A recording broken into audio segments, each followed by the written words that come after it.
Over 200 prisoners were transported to a small island. In order to survive, they had to kill each other, resorting even to cannibalism. Today, I will review a horror film from Russia. The story begins in the early years of the 21st century when countries around the world abolished the death penalty entirely.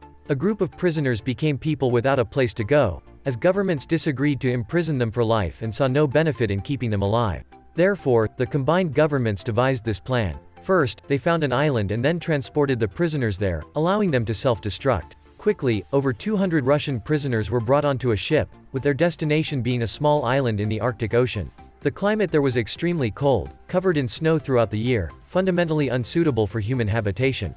Among the prisoner group, they were divided into two factions. One faction was led by a bearded man representing the Thule Society, and the other faction was led by a man with a Russian Orthodox cross on his forehead, with the Russian faction being slightly larger. Upon boarding the ship for some time, the two factions clashed over a trivial matter, which was unbearable. If it weren't for the guards firing shots to stop them, they might have killed each other before reaching the island. Upon reaching the island, the person in charge of this plan left a few words. From now on, everyone would be residents of this island, and there would be no more guards to watch over them. Every 3 months, each country would take turns delivering supplies. If anyone had further requests, they could sail a boat close to the shore not far away for assistance. After saying this, a bunch of keys was scattered on the ground. Originally, each handcuff only needed one key, but these prisoners had to fight for them. If a few people didn't die, it wouldn't work. During this process, the Thule Society members demonstrated remarkable intelligence. They quickly subdued the Russian faction by running alongside them with axes, suppressing them. After unlocking their handcuffs with the keys, they pursued and ruthlessly killed the opponents from the Russian faction. Even though the Thule Society members had weapons, they were too few and were quickly wiped out.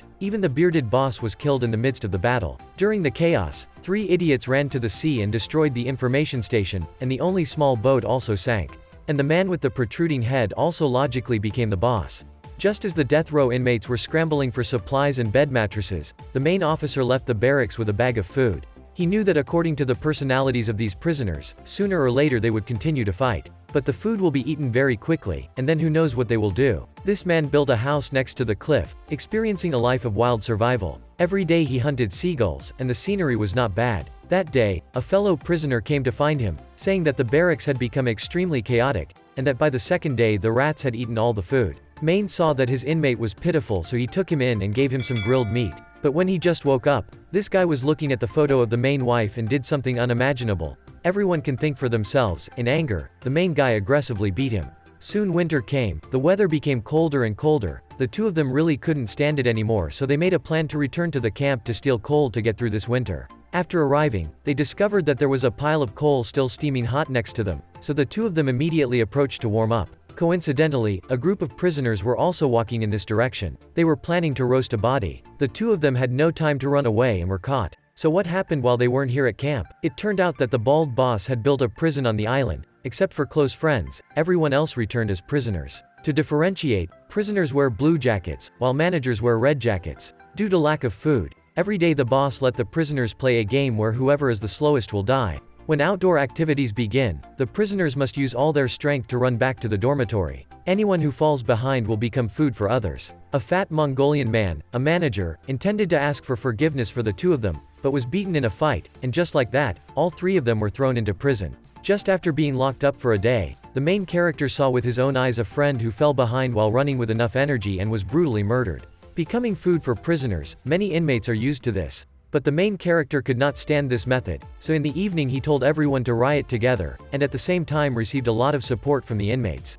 The next day, after waiting for the outdoor activities to conclude, everyone stood still in protest against this game. The main character then sought out the boss for negotiation. He proposed the idea of repairing a signal flare on a raft, allowing government officials to bring food, thereby eliminating the need for cannibalism. The boss agreed, and the main character quickly took 3 others on a boat to set sail. However, when he went to find the remaining prisoners, there was no one leading them. The boss arbitrarily killed 3 people, threatening them in the process, and this forced them to obediently return to prison. However, the 4 individuals attempting to repair the signal raft were unable to do so because the button had been smashed and was irreparable. Therefore, they had no choice but to return to the shore. Originally, they wanted to lie their way through the situation, but the astute boss saw through their deception. In a life or death situation, a companion could only launch an attack as a last resort, using a knife to fatally stab the boss. The henchmen were swiftly dealt with as well. It was indeed surprising how easily the supposed boss was resolved. making people wide-eyed. However, the main character, in an unexpected turn of events, seamlessly assumed the role and became the new boss. The first action of this man after taking on the role was to release all the prisoners and decree that from now on, no one was allowed to engage in cannibalism. Although the remaining food was not abundant, it was enough for people to sustain themselves for a period, with additional supplies expected to arrive 25 days later. During their time living in the wilderness, the main character inadvertently discovered a crashed airplane, which, upon repair, could potentially be flown again. Given his background as a former astronaut, he commanded the prisoners to retrieve the plane and bring it back to the camp. Initiating the airplane assembly at the crash site, it truly demonstrated the resilient spirit of the people. After successfully getting the plane operational upon their return, everyone was in high spirits. However, before they could take off, the military brought in a group of American prisoners. Unlike the main character's group, the American prisoners were highly disciplined, with a single boss leading them. As soon as the military withdrew, the main character attempted a diplomatic approach by extending a hand to the opposing boss, but he was swiftly knocked down. It seemed that prisoners from different countries shared a reluctance to engage in conversation. The prisoners engaged in another intense battle, with the fighting being highly spirited. Despite the imposing physical stature of the American prisoners, they were no match for the resilient spirit of the struggling group. In the midst of the chaos, the boss on the other side was killed by someone with a bearded hat using a machete. Meanwhile, the higher-ups of various governments were unsure of what excuse to use to deal with the group of prisoners. Seizing the opportunity, they madly ordered a relentless bombardment, leaving only the main character and 3 others alive. Everyone finally realized that this place was absolutely not suitable for a prolonged stay. After waiting for the military to handle the corpses, they pushed the plane out. However, at this moment, the initially accepted companion decided to leave on his own, climbing up a rock wall and jumping down to his death. It seemed he had some issues. While the remaining 3 could successfully take off, the military's missile launch site was too close, and immediately 2 people were shot and killed. In the end, only the main character safely departed. If you enjoyed this video, please give it a like, subscribe, and share. Thank you all for watching the entire video.